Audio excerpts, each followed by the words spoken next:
Malaika wa Bwana hufanya kituo akiwazungukia wamchao na kuwaokoa. Onjeni muone kuwa Bwana ni mwema, heri mtu yule anayemtumaini. Maneno haya yanatoka katika kitabu kile cha Zaburi ya 34 fungu lile la 7 na fungu lile la 8. Ninamwomba Mungu apate kuwatuma malaika zake wakulinde.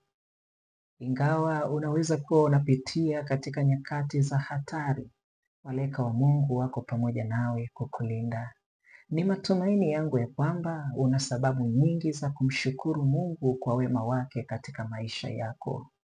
Katika siku hii ya leo tena, ungana pamoja nami tunapokuwa tukiendelea kujifunza, na siku hii ya leo kama ambavyo nilikuahidi katika somo lililopita, tutaangazia somo linalosema kwa nini niyasome maandiko matakatifu? Kwa nini niisome Biblia? Kuna umuhimu gani wa kuisoma Biblia yako kila wakati? Ninakualika tunapoingia katika somo letu la leo tena, ambatana nami tupate kuomba pamoja, kisha tuendelee na somo letu la leo. Tuombe. Mpendwa Baba yetu uliye mbinguni, saa imefika tena, tunatamani tuendelee kujifunza neno lako. Ambatana nasi, utufundishe, tupe kuelewa yaliyo makusudi yako. Tupe kuelewa na neno lako litubariki katika maisha yetu. Ambatana nasi mpaka mwisho tunapojifunza na kutafakari haya. Tumeomba kwa jina la Yesu. Amina.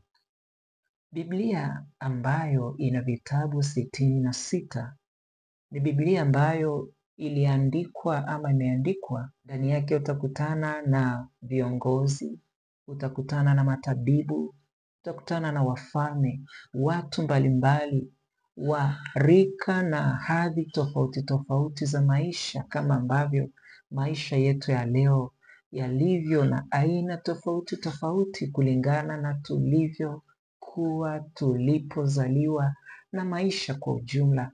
Utakutana na wavuvi.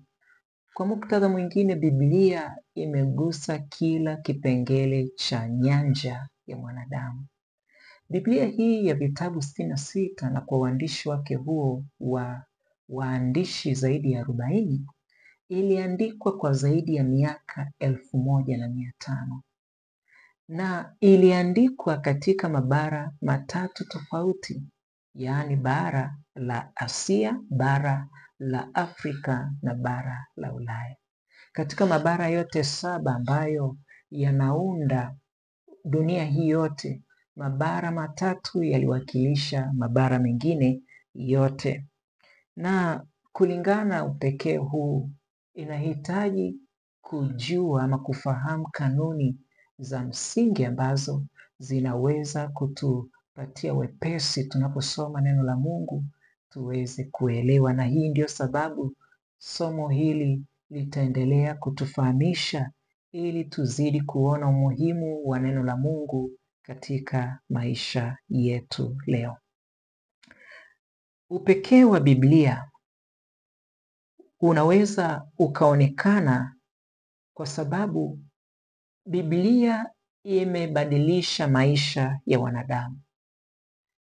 Imeweka mianzo mipya katika maisha ya mwanadamu. Biblia kwa kuandikwa kupitia mabara haya matatu yakiwakilisha mabara yote katika dunia hii, mabara 7, imegusia nyakati tofauti tofauti za mwanadamu. Katika dunia hii hakuna mwanadamu asiyepatwa na mauti. Hakuna mwanadamu asiyepitia changamoto za maisha. Hakuna mwanadamu asiyechoka, asiyetaka kupumzika. Hakuna mwanadamu asiye na furaha katika nyakati fulani na wakati mwingine akapatwa na huzuni. Na kwa muktadha huu basi, Biblia ama neno la Mungu linawahusu watu wa bara la Asia, watu wa bara la Afrika, wewe na mimi wa Afrika. Biblia iliandikwa kwa ajili yetu na iliandikwa kutoka pia kwetu. Biblia inahusu bara la kaskazini mwa Amerika, bara la kusini mwa Amerika, bara la Antarctica, bara la Australia. Mabara yote 7 yamewakilishwa na mabara haya matatu. Mungu kwa hekima yake alichagua mabara matatu. Biblia yenye vitabu 66 ni tofauti na Biblia zingine. Mfano, kuna Biblia nyingine ambayo ina vitabu 73, ambapo hivi vitabu 7 vimetoka katika kundi la vitabu vinavyoitwa Deuterocanon. Biblia hii yenye vitabu 73 inatumika hasa na Wakatoliki, kuna Waorthodoksi na kuna Waorthodoksi wa Mashariki. Vitabu hivi ambavyo vinapatikana katika kundi hili la Deuterocanon viko katika Agano la Kale. Na hivi vitabu ni hivi vifuatavyo. Kuna Yoshua bin Sira, kitabu cha hekima, kitabu cha Wamakabayo wa kwanza, kitabu cha Wamakabayo wa pili, kitabu cha Tobit, kitabu cha Yudithi na kitabu cha Baruku. Hivi vitabu 7 vikaongezwa katika vitabu vile 66 na ikapatikana Biblia yenye vitabu 73. Somo letu litaangazia katika Biblia yenye vitabu 66 kwa sababu ndiyo Biblia ambayo imekubalika katika umoja wa Wakristo. Na ukiangalia katika Biblia hii ya vitabu 66 ina upekee kwa sababu kuna ushahidi wa kutosha juu ya uadilifu wake, juu ya uthabiti wake, juu ya ukweli wake. Tutaangazia muda sio mbali watu mbalimbali wakitoa shuhuda na namna ambavyo wanathibitisha juu ya uadilifu wa neno la Mungu, yaani Agano la Kale na Agano Jipya, vitabu vyote 66 kuunda Biblia kama maandiko matakatifu. Tuanze. Inaonekana kuna nakala zaidi ya 24,600 zinazotoa ushahidi juu ya uadilifu wa maandiko matakatifu, Agano Jipya, Agano la Kale. Katika karne ile ya kwanza baada ya Kristo, kuna mtu mmoja anaitwa Plato. Huyu alikuwa ni mwanafilosofia mashuhuri katika ulimwengu huo wa kale. Yeye pamoja na kuwa mwanafilosofia aliamini pia kwamba Mungu ndiye muumbaji. Na katika maandishi yake kuna hati 7 anathibitisha juu ya maandiko matakatifu. Kuna mtu mwingine mwanahistoria mashuhuri katika ulimwengu huu anaitwa Herodotus.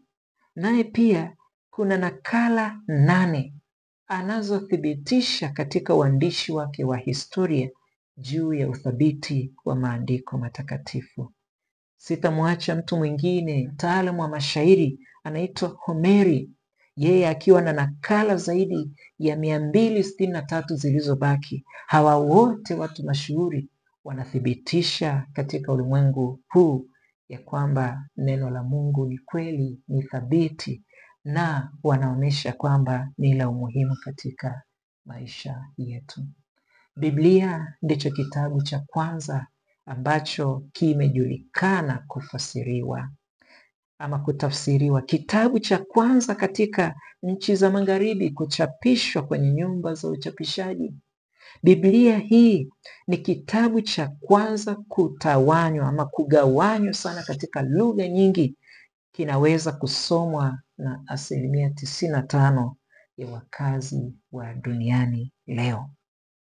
Biblia ni ya kipekee kwa sababu katika maudhui na ujumbe wake hapa tunakutana na matendo ya historia ya ukombozi wa mwanadamu. Mungu akiwa katika mchakato wa kumrejesha mwanadamu aliyeanguka. Ndani yake unaweza kupata historia ya matendo makuu ya Mungu katika suala la ukombozi.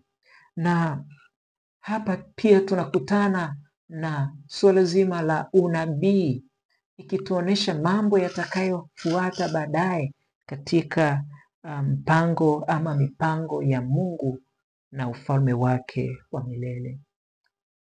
Upate kujua pia kwamba Biblia ni kitabu ambacho kimependwa sana, lakini pia ni kitabu kilichochukiwa sana, kwa sababu pia ni kitabu ambacho watu wamekuwa radhi wafe kwa ajili yake.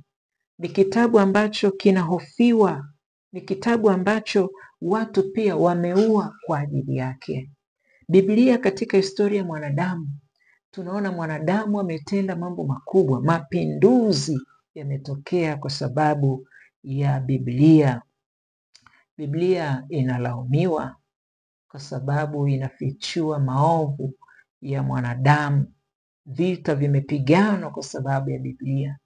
Biblia kama kitabu cha pekee imesababisha mapinduzi kupingwa watu wanapozisoma kurasa zake. Biblia kwa sababu ya ujumbe ulioko ndani yake, falme zimeangushwa. Hii Biblia sio kitabu cha kawaida, ni kitabu ambacho watu walipojifunza elimu ya Mungu ndani yake, mabepari, wafashisti, mpaka hata kwa ufuasi wa Karl Marx. Huyu Karl Marx alikuwa ana mtazamo ya kwamba dini ni dalili ya tatizo kubwa la kijamii. Yeye akawa anasema kwamba dini ni njia tu ya kukabiliana na kutengwa na ukandamizaji na sio suluhisho. Lakini angalia, Biblia imewafikia hata madikteta kwa wakombozi wanaopenda amani na wapiganaji wa kivita. Wote wamejifunza Biblia na kuhalalisha matendo yao katika ulimwengu huu. Unajua haya yote kwa nini yatokee baada ya kuisoma Biblia? Ni kwa sababu ndani yake Biblia inatufundisha na inatufunulia ufunuo wa Mungu, mtu pekee, mwana wa Mungu, Yesu Kristo, Mwokozi wa ulimwengu. Biblia ni tofauti na vitabu vingine kwa sababu kutokana na asili yake na chanzo chake haifanani na kitabu kingine chochote katika ulimwengu huu. Biblia iliandikwa kwa lugha tofauti tofauti. Tutajifunza kuhusiana na lugha hizi katika masomo yanayofuata, lakini kulingana na ilivyoandikwa imegawanyika katika makundi makuu mawili. Kuna kundi la Agano la Kale na Agano Jipya. Agano la Kale likiwa linabeba vitabu 39 na Agano Jipya likibeba vitabu 27. Agano la Kale liliandikwa kwa lugha nyingine, Agano Jipya liliandikwa kwa lugha nyingine pia.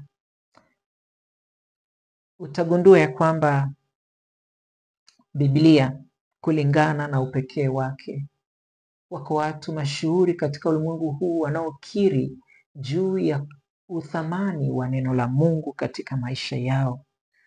Utagundua Biblia kama ambavyo watu hawa wanatoa ushahidi, wanadiriki kusema ya kwamba mambo yote yatapita, lakini neno la Mungu litabaki pale pale. Wanadiriki kuonesha kwamba hakuna chochote kinachoweza kikaiangusha kweli iliyopo katika Biblia. Na katika kitabu cha Isaya sura ile ya 40 na ile aya ya 8 anasema, majani yakauka, ua la nyauka, bali neno la Mungu wetu litasimama milele. Ukweli ndio huu. Kama unatamani maisha yako yadumu milele, kama unatamani baada ya maisha haya yenye dhiki na taabu upate kudumu milele, kaa na neno la Mungu katika maisha yako. Ruhusu neno la Mungu litawale maisha yako, kwa sababu lenyewe halipitwi na wakati, lenyewe halina ukomo, lenyewe halina mwisho, linadumu milele. Mambo mengine yote yatapita, lakini neno la Mungu linadumu milele. Kulingana na upekee wa Biblia, unapoisoma utagundua ya kwamba hata kabla mavumbuzi hayajatokea, teknolojia haijavumbuliwa katika akili ya mwanadamu, na mtu kuvumbua kifaa kwa mfano kama vile darubini ili mwezeshe kuona vitu vilivyoumbwa na Mungu katika malimwengu mengine huko juu na kuona mbali, elimu ya nyota na mambo ya angani. Kabla ya vifaa hivi kuwepo, tayari Biblia ilikwisha kuandika ni nani aliyeviumba vitu vyote hivi.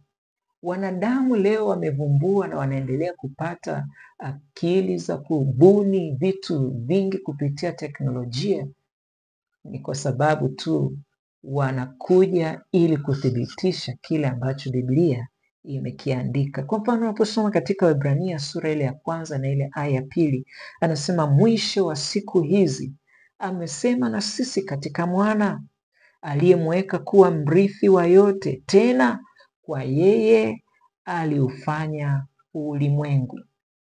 Tutakuja kugundua baadaye ya kwamba aliyofanya ulimwengu huu si mwingine bali ni Yesu Kristo. Ndivyo maandiko yanavyotuweka wazi. Na kulingana na upekee huu, ninatamani upate kutafakari pamoja nami juu ya shuhuda hizi za watu maarufu duniani wanaokiri kuhusu nguvu ya Biblia. Mtu wa kwanza ambaye anatupatia ushuhuda wake wa pekee anaitwa Horace Greeley. Horace Greeley anasema haiwezekani kuwafanya wasomaji wa Biblia kuwa watumwa kiakili au kijamii. Kanuni za Biblia ni msingi wa uhuru wa wanadamu. Anasema kanuni za Biblia ni msingi wa uhuru wa wanadamu. Ukisoma Biblia haiwezi kukufanya mtumwa kama ambavyo Karl Marx na wengine walivyokuwa wakifikiri. Anasema hapa ndipo unapopata kanuni za msingi wa uhuru wa mwanadamu. Mtu mwingine anaitwa W.G. Gladstone anasema nimewafahamu watu mashuhuri na wakuu wa dunia 95 katika maisha yangu, na kati ya hawa 87 walikuwa wafuasi wa Biblia. Inapendeza kiasi gani? Biblia ina thamani katika maisha yetu wapendwa. Mtu mwingine anaitwa Abraham Lincoln, naye anasema naamini kuwa Biblia ni zawadi bora ya Mungu ambayo amempatia mwanadamu. Mema yote ya Mwokozi wa ulimwengu yanaletwa kwetu kupitia katika kitabu hiki. Kama unataka kujua Mungu ni mwema katika maisha yako, soma neno la Mungu. Kama unatamani kujua ya kwamba Mungu anatupenda, Mungu anaupenda ulimwengu huu, soma neno la Mungu. Mema yote ya Mungu yanaletwa kwetu kupitia katika kitabu hiki. Rais wa kwanza wa nchi ya Marekani, taifa la Marekani, George Washington anasema haiwezekani kuutawala ulimwengu inavyotakiwa bila Mungu na Biblia. Haiwezekani bila Mungu na Biblia. Ninamuona George Washington, rais huyu wa kipindi hicho, rais wa kwanza Marekani, akitoa pendekezo ambalo ni kweli na ni sahihi. Viongozi na watawala ili wapate kuweza kuongoza vizuri kwa hekima na uadilifu, wanamhitaji Mungu na Biblia. Wanamhitaji Mungu na Biblia. Mtu mwingine Napoleon anasema Biblia sio tu kitabu bali ni kiumbe. Anasema ni kiumbe kinachowashinda wapinzani wake wote. Napoleon ameiona Biblia kama kiumbe. Anakosa kuiweka katika kundi lingine. Anaiona Biblia iliyo hai, Biblia inayotenda na mambo makubwa yanatokea. Ndivyo ambavyo tunashuhudia katika maisha yetu. U.S. Grant naye pia anasema Biblia ni nanga ya uhuru wetu. Nanga, mahali ambapo tunaweza tukashikilia tusitikisike, mahali ambapo hatuwezi kuyumbishwa. Ikiwa katika maisha yako unatamani kuwa imara, kuwa msomaji wa neno la Mungu. Hapo ndipo ambapo utaweka uthabiti wako wote. Ninapenda maneno ya mtu mwingine tena mashuhuri katika ulimwengu huu, kwenye ulimwengu wa wasomi, anaitwa Isaac Newton, mtu ambaye alibuni sheria, makanuni za mwendo na uvutano na hatimaye hata sheria mbalimbali, makanuni mbalimbali katika hesabu, jinsi ambavyo vitu vinasogea wakati nguvu inapofanya kazi juu yao. Akawapatia watu wengi ushawishi, wasomi wengi. Yeye naye anakiri, anasema kama vitabu vyote vya ulimwengu vingelipewa uhai na kuletwa katika kongamano, wakati Biblia inapoingia, vitabu vingine vyote vingaliangukia nyuso zao, kama miungu ya Wafilisti ilivyoanguka wakati sanduku la Mungu lilipokuwa linaingizwa katika hekalu la Dagon. Ushuhuda wa pekee kiasi gani! Ushuhuda wa pekee kiasi gani! Biblia ina hekima yote ambayo mwanadamu anahitaji. Mungu kwa hekima yake aliweka upendo wake, aliweka matendo yake makuu, aliweka mawazo yake, aliweka nia na shauku yake ndani ya maneno yanayoweza kueleweka kirahisi kwa mwanadamu, ili apate kuzungumza na sisi. Mungu wetu ni Mungu wa mahusiano, ni Mungu ambaye anapenda kuhusiana na viumbe wake, akatupatia maandiko matakatifu, Biblia. Ikiwa watu mashuhuri, kwa mifano hii michache tulivyosoma, wanakiri, wanathibitisha, ikiwa ushahidi wote huu unaonesha umuhimu wa neno la Mungu, ninaamini hata wewe kwa wakati mmoja ama wakati fulani umeshuhudia nguvu ya Biblia katika maisha yako. Mimi binafsi, Biblia inaendelea kutengeneza maisha yangu. Siwezi kuiacha. Ninasimama hapo, nimeweka tumaini langu lote hapo. Ninaposoma kurasa zake sibaki vile nilivyokuwa. Ngoja nikuambie, ukisoma katika Yohana Mtakatifu 17 na ile aya 17, neno la Mungu linasema uwatakase kwa ile kweli, neno lako ndio kweli. Kama unataka kuondoa uchafu wa mawazo, uondoe uchafu katika moyo wako, unataka akili yako iwe safi, iwaze mambo mazuri, isifikirie kutenda dhambi, iweze kuwaza mambo yanayomtukuza Mungu peke yake, soma neno la Mungu. Unaporuhusu neno la Mungu likae ndani yako, takataka zote zinatoweka. Hii ndiyo siri nataka nikuambie katika somo letu hili la leo. Na hivyo ninaamini ya kwamba ikiwa utazingatia kuisoma neno la Mungu, Mungu atafanya kitu katika maisha yako. Huenda swali ni kwamba mbona ninaposoma ninashindwa kuelewa? Kwa nini ninaposoma ninakuwa mzito, sipati uwezo wa kustahimili? Masomo yanayofuata yataendelea kutuangazia na tutapata kanuni muhimu zaidi zinazotusaidia ili tuweze kusoma Biblia na kuielewa vizuri. Hadi wakati mwingine tutakapokutana tena, ninapenda nikusihi, soma neno la Mungu. Mungu akubariki. Asante kufuatilia. Endelea kubaki na channel hii, tuendelee kujifunza zaidi habari za Mungu na ukuu wake katika neno lake. Mungu akubariki.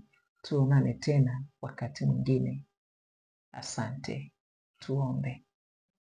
Baba mwema wa mbinguni, umetuongoza mpaka mwisho wa somo hili. Tuandae mioyo yetu kwa ajili ya somo lingine tena. Asante kwa sababu utatupatia uwezo kuyatafakari haya, yaendelee kugusa mioyo yetu na kuleta tumaini katika maisha yetu. Ninaomba kwa jina la Yesu. Amina.